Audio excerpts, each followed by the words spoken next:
Wahoo! Here we are on page 19 of the medicine bag. Let's circle 19 and get to these annotations, baby. That evening, Grandpa called me to his room before he went to sleep. Tomorrow, he said, when you come home, it will be time to give you the medicine bag. So, he's setting aside a particular time, right? I felt a hard squeeze from where my heart is supposed to be and was scared, but I answered, okay, Grandpa, right? It used to be that he couldn't face his friends, but now he has something even more important, which is fulfilling a traditional role so that his grandfather can die in peace, right? So death is in the room, right? And death can explain why he has that hard squeeze where his heart is supposed to be. Meaning that fear, right, can take away our humanity a little bit, right? Fear threatens our humanity. But he answered, okay, Grandpa, which shows that he's growing and he's understanding.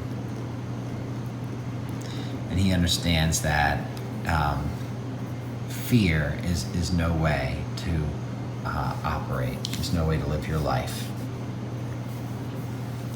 All night I had weird dreams about thunder and lightning on a high hill. So thunder and lightning, high hill, both are part of the natural world, right? And why do authors use dreams? What are dreams for? What's the function of a dream? What's the purpose of having a dream? Why would the author include a dream in this story? And this dream has the following things in it. Slow beat of a drum, so the return of that drum beat from earlier, right? There's the beating of the drum that goes along with the rhythm of the thunder and lightning. That's our natural world. So what's the function of this dream, right? Well, it seems to me like it's using traditional sounds and natural sounds and combining them, right? So we get this natural religion, this religion of nature that the Lakota observe. When I woke up in the morning, I felt as if I hadn't slept at all. At school, it seemed as if the day would never end, and when it finally did, I ran home. Grandpa was in his room, sitting on the bed. The shades were down, and the place was dim and cool. So we get almost like a little sanctum here, away from the harsh light of Bell Drive. I sat on the floor in front of Grandpa, but he didn't even look at me. After what seemed a long time, he spoke. I sent your mother and sister away. This is our third gender expectation, and in this particular, sending the women folk away, there seems to be a little bit of possibly baked-in sexism, but you know, it's something to consider carefully. What you will hear today is only for your ears. What you will receive is only for your hands. Well, there's our repetition of your, right? And this repetition comes through to Martin because he fell silent and I felt shivers down my back, right? So this is a reverential tone. Reverential?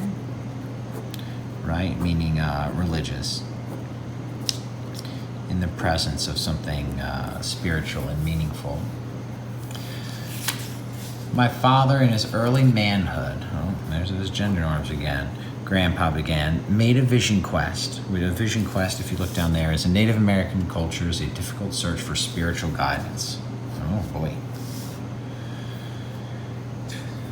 You cannot understand, through a spirit guide to his life, you cannot understand how it was in that time when the great Teton Lakota were first made to stay on the reservation. So that we have this moment of cultural trauma, right? These reservations used to be just simply their land, and there used to be, of course, a lot more of it before it was colonized. There was strong need for guidance from Wakantaka, Lakota religion's most important spirit, the creator of the world, right? That's their god with a capital G. There was a strong need for guidance from Wakantaka, the great spirit, but too many of the young men were filled with despair and hatred.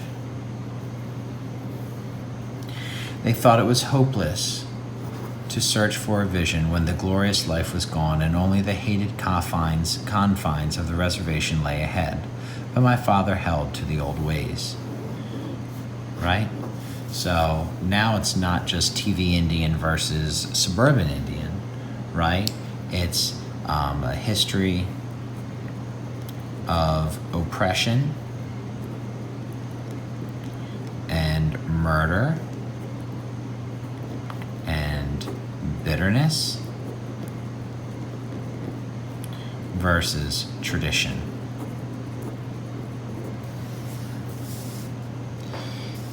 He carefully prepared for his quest with a purifying sweat bath and then went alone to the high butte, a butte being a mountaintop with steep sides. Ooh la la.